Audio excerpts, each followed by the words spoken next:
დღევანდელ ვიდეოში მოგიყვებით რა არის ალკოჰოლი, როგორ მოქმედებს ის ჩვენს ორგანიზმზე მოლეკულურ დონეზე და რა ხდება სიმთვრალის დროს ჩვენს ორგანიზმში. თითქოს ალკოჰოლი ყველა ჩვენგანისთვის ნაცნობი ნივთიერებაა, რომელიც არაერთხელ მიგვიღია და დაახლოებით ვიცით რა ცვლილებები შეიძლება მან ჩვენს ხასიათსა და ქცევაში გამოიწვიოს. მაგრამ რეალურად როგორ მოქმედებს ის მოლეკულურ დონეზე და ზუსტად რა პროცესებში ერევა ის ჩვენს ორგანიზმში ფიზიოლოგიურ და ბიოქიმიურ დონეზე. ამას ყველაფერს გაიგებთ ამ ვიდეოში. ალკოჰოლი არის როგორც ცხიმში, ასევე წყალში კარგად ხსნადი ნივთიერება და სწორედ აქ იმალება მისი დამაზიანებელი ეფექტი, რადგან მას შეუძლია ორგანიზმის ნებისმიერი უჯრედული მემბრანის გადალახვა. იქნება ეს ცენტრალურ ნერვულ სისტემაში თუ პერიფერიულ ორგანოებში. განსხვავებით მაგალითად სხვა ნარკოტიკებისგან, რომლებიც უკავშირდებიან უჯრედის ზედაპირზე კონკრეტულ რეცეპტორებს და ამ რეცეპტორების აქტივაციით იწვევენ შემდგომ უჯრედში სხვადასხვა ბიოქიმიური კასკადების სტიმულირებას, ალკოჰოლს ეს მექანიზმი არ ჭირდება, მას შეუძლია გადალახოს უჯრედის მემბრანა და სწორედ ეს განასხვავებს ალკოჰოლს სხვა ნარკოტიკებისგან. მას შემდეგ რაც ალკოჰოლი მოხდება ჩვენს ორგანიზმში, ის ძირითად მეტაბოლიზაციას განიცდის ღვიძლში. ანუ ქიმიურად იქ გარდაიქმნება ჩვენთვის არასახიფათო და არამომწამლავ პროდუქტებად. ალკოჰოლი როგორც იცით არის ეთანოლი და ეთანოლი ჩვენთვის მომწამლავი პროდუქტია, ამიტომ მას ჭირდება ღვიძლის მხრიდან დეტოქსიკაცია,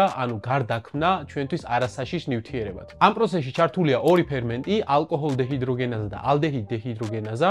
ალკოჰოლ დეჰიდროგენაზა ცოტა რაოდენობით შეიძლება კუჭის ეპითელსიც იყოს წარმოდგენილი, მაგრამ ძირითადად ეს ორივე ფერმენტი წარმოდგენილია ღვიძლის პარენქიმაში და ჰეპატოციტებში. სწორედ ეს ორი ფერმენტი ასრულებს დაცვით როლს და გარდაქმნის ეთანოლს იმ შუალედურ პროდუქტებად და ჩვენთვის არასახიფათო საბოლოოდ დაშლის პროდუქტებად. მაგრამ ყველაფერი მთლად ესე მარტივადაც არ არის. აქ ერთი მნიშვნელოვანი ეტაპია, კონკრეტულად ღვიძლში, როდესაც წარმოიქმნება ალკოჰოლზე, ანუ ეთანოლზე უფრო ტოქსიური და უფრო დამაზიანებელი ნივთიერება ჩვენს ორგანიზმში და სწორედ ეს ნივთიერება იწვევს იმ თრობის შეგრძნებას, რასაც ჩვენ ალკოჰოლით თრობას ვეძახით. ეს ნივთიერება არის აცეტალდეჰიდი. აცეტალდეჰიდი წარმოიქმნება მაშინ, როდესაც ალკოჰოლს ალკოჰოლ დეჰიდროგენაზა გარდაქმნის აცეტალდეჰიდად. ეს არის პირველი ფერმენტი, რომელიც ალკოჰოლის დაშლაში მონაწილეობს. აცეტალდეჰიდი კი მარტივად რომ გითხრათ, არის უბრალოდ ტოქსიური პროდუქტი, იგივე შხამი. სწორედ ის იწვევს ჰეპატოციტების დაზიანებას ღვიძლში, ღვიძლის სტეატოზის, ალკოჰოლური ჰეპატიტის და ასე შემდეგ სხვადასხვა ღვიძლის დაავადებების ჩამოყალიბებას. ამას გარდა კიდე სხვა ძალიან ბევრ კასკადში მონაწილეობს, მაგრამ ამაზე ცოტა მოგვიანებით გეტყვით. რაც შეეხება აცეტალდეჰიდს, ისიც გარდაიქმნება ალდეჰიდ დეჰიდროგენაზას მიერ და საბოლოო პროდუქტი გვაქვს აცეტატი, რომელიც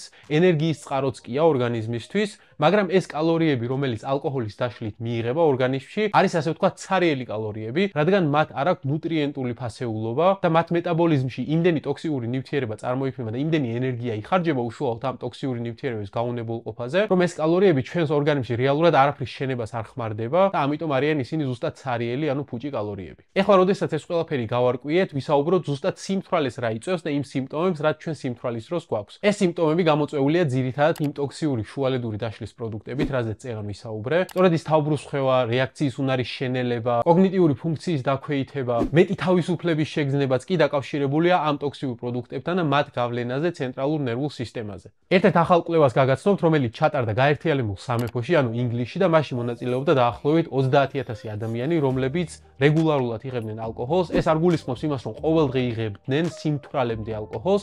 რეგულარულ მომხმარებლებში იგულისხმებიან ის ადამიანები, რომლებიც მაგალითად შაბათ-კვირას 2-3 ჭიქა ღვინოს ან ლუწს მიირთმევენ. ეს ადამიანებიც კი, რომლებიც ყოველკვირეულად თუნდაც მცირე დოზით ალკოჰოლს რეგულარულად მიიღებენ, ითვლებიან რეგულარულ მომხმარებლებად. იმ ადამიანებშიც კი, რომლებიც დღეში მაგალითად 1 ჭიქა ღვინოს ან ლუწს მიირთმევდნენ, მათშიც კი აღინიშნებოდა თავის ტვინის ნეოკორტექსში და არა მხოლოდ ნეოკორტექსში რუხი ნივთიერების შემცირება. აქედან დასკვნა რეგულარული მიღება, რომც იყოს ეს მცირე დოზით, მაინც ნეგატიურ გავლენას ახდენს პირველ რიგში ჩვენს ცენტრალურ ნერვულ სისტემაზე. ეხლა რაც შეეხება ძალიან საინტერესო ფაქტს, კომპლექსების მოხსნას და იმ თავისუფლების შეგრძნებას, რასაც ადამიანი ალკოჰოლის მიღების შემდეგ გრძნობს. აი იმაზე ვსაუბრობ უკვე 2-3 ჭიქის შემდეგ, რო იმღერება ადამიანს. ესეც რა თქმა უნდა ბიოქიმიური და ფიზიოლოგიური პროცესების შედეგია და ეს ყველაფერი ხდება პრეფრონტალურ კორტექსში, ტვინის ერთ-ერთ მნიშვნელოვან ნაწილში, ნეირონების აქტივობის შემცირებით. ეს არის ტვინის არეალი, რომელიც ნორმალურ მდგომარეობაში მონაწილეობს ჩვენი ქცევების კონტროლსა და ზოგადად დაგეგმვის პროცესში და ალკოჰოლის ეს დამსხმუნველი ეფექტი პრეფრონტალურ კორტექსზე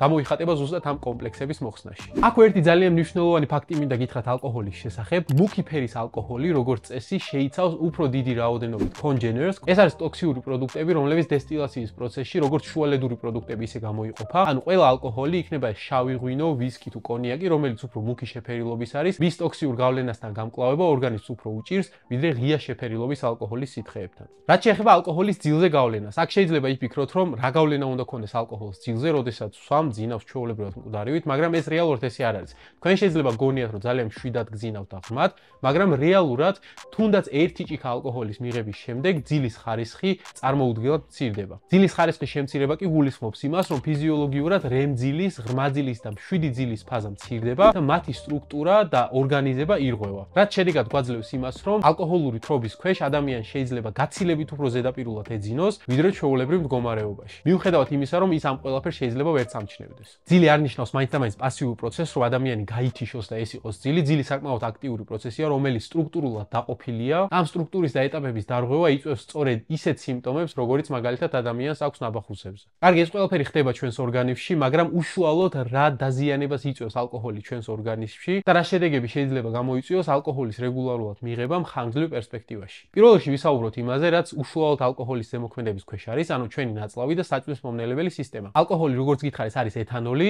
და გაიხსენეთ სამედიცინო სპირტიც არის ეთანოლი. მხოლოდ ერთი განსხვავებით, სამედიცინო სპირტში არის ეთანოლის შემცველობა 95%-ზე მეტი, როდესაც სასმელ ალკოჰოლში ეს შემცველობა შეიძლება იყოს მაგალითად ღვინის შემთხვევაში 14-15 და უფრო ძლიერ სასმელებში 35-40. ამას იმიტომ გეუბნებით, რომ მარტივი წარმოსადგენი იყოს, როგორი მოქმედება ახასიათებს მაგალითად სამედიცინო სპირტს. სამედიცინო სპირტს იყენებენ ძირითადად დეზინფექციის მიზნით, რომ ბაქტერიები დახოცოს. ეს კარგია, მაგრამ წარმოიდგინეთ იგივე პროდუქტი რომ მოხდება ჩვენი კუჭის ლორწოვანს რა დაემართება. რა თქმა უნდა გაღიზიანდება, მაგრამ კუჭის ლორწოვანის გაღიზიანებაზე უფრო დიდი პრობლემა გვაქვს ადამიანებს და კონკრეტულად ეს არის იმ მიკროფლორის დარღვევა და იმ ბაქტერიების განადგურება, რომლებიც ჩვენს ნაწლავში ტრილიონობით არიან. ზოგადად ბაქტერია რომ ნეგატიურ კონტექსტშია წარმოდგენილი ადამიანებისთვის, ეს ძალიან ცუდია, რადგან ბაქტერიების დაახლოებით 1%-ია პათოგენური ჩვენთვის. ის ტრილიონობით ბაქტერია, რომელიც ჩვენს ნაწლავურ ფლორას წარმოადგენს, ჩვენთვის სასიცოცხლოდ მნიშვნელოვანია და ადამიანებს ამ ბაქტერიული ფლორის გარეშე ცხოვრება არ შეუძლიათ. ალკოჰოლი კი ამ ბაქტერიულ ფლორაზე მოქმედებს ისე, როგორც სამედიცინო სპირტი ჩვეულებრივი დეზინფექციის მიზნით გამოყენებით.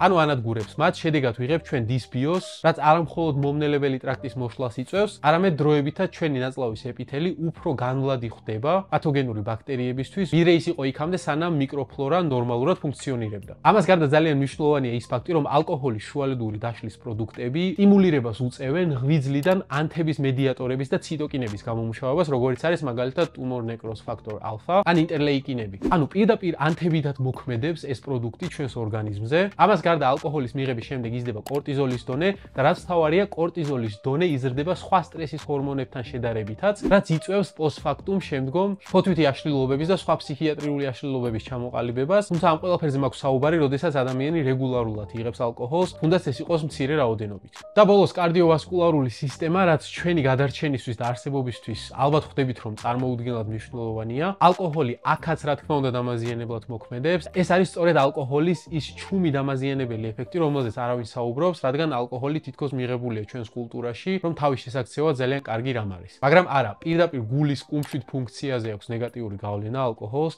კუმშვიდ ფუნქციას რო თავი დავანებოთ, გულს ახასიათებს თავისი ავტომატიზმი, რომლითაც ის თავის რიტმს განსაზღვრავს და სწორედ ამ ავტომატიზმზე და გულის შემადგენელი უჯრედების, ანუ კარდიომიოციტების ელექტრულ აქტივობასა და მათ ელექტრულ ავტომატიზმზე აქვს გავლენა, რაც ერთი ტერმინის ქვეშ რომ აღწეროთ, არის უბრალოდ ოქსიდაციური სტრესი, რაც რეგულარული მოხმარების შედეგად იწვევს იმ კარდიომიოციტების და ელექტრული აგზნების აპარატის დარღვევას, რაც გულის ფუნქციონირებისთვის და ფიზიოლოგიისთვის არის მნიშვნელოვანი.